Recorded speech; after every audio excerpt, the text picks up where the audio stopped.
ایک شخص آیا اور آقا کریم کی خدمت میں اس نے عرض کی، یا رسول اللہ صلی اللہ علیہ وسلم، کون سا صدقہ ہے جس کا اجر زیادہ ہے؟ جب آپ کاروبار کرتے ہیں تو کاروبار میں یہی کرتے ہیں کہ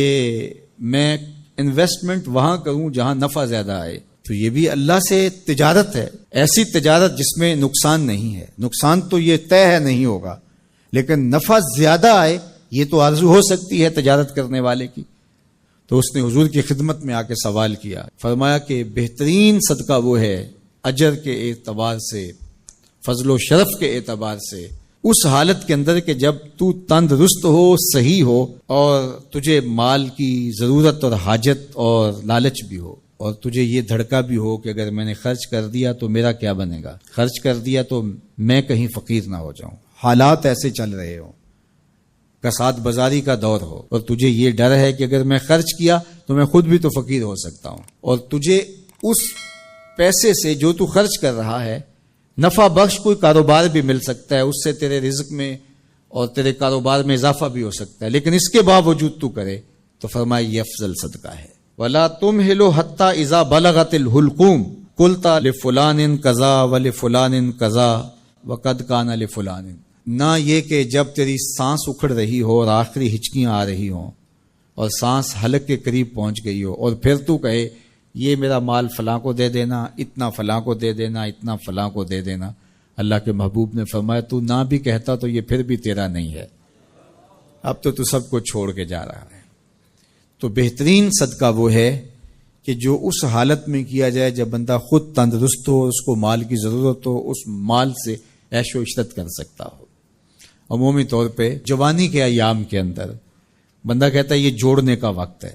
حالانکہ اس وقت افضل صدقے کا وقت ہوتا ہے۔ خدا کی راہ میں خرچ کرو، خدا نے یہ نہیں کہا کہ سارا ہی خرچ کر دو، یہ تو کسی کو اعزاز ملتا ہے، یہ تو صدیق اکبر کا اعزاز ہے۔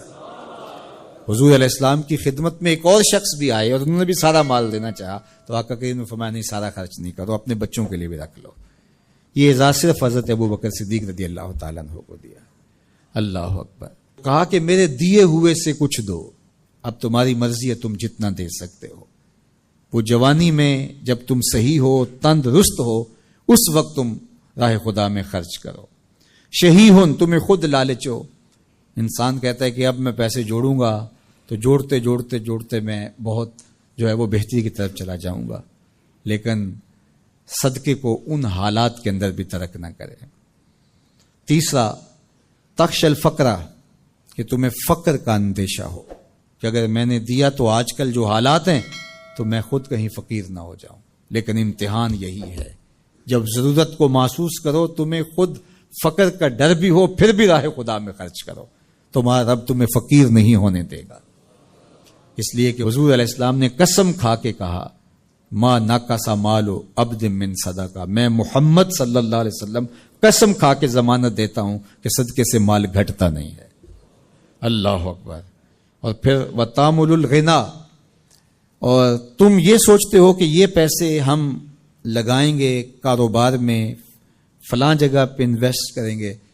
تو بہت سا نفع آ جائے گا، بندہ باز کا یہ سوچتا ہے اس نفع سے پھر دے دوں گا۔ اور میں نے دیکھا ہے کئی لوگ ساری زندگی ایسے کاٹ دیتے ہیں کہ اتنے ہوں گے تو دوں گا، نہ اتنے ہوتے ہیں نہ وہ دیتا ہے، کیونکہ یہ لالچ ختم ہی نہیں ہوتا۔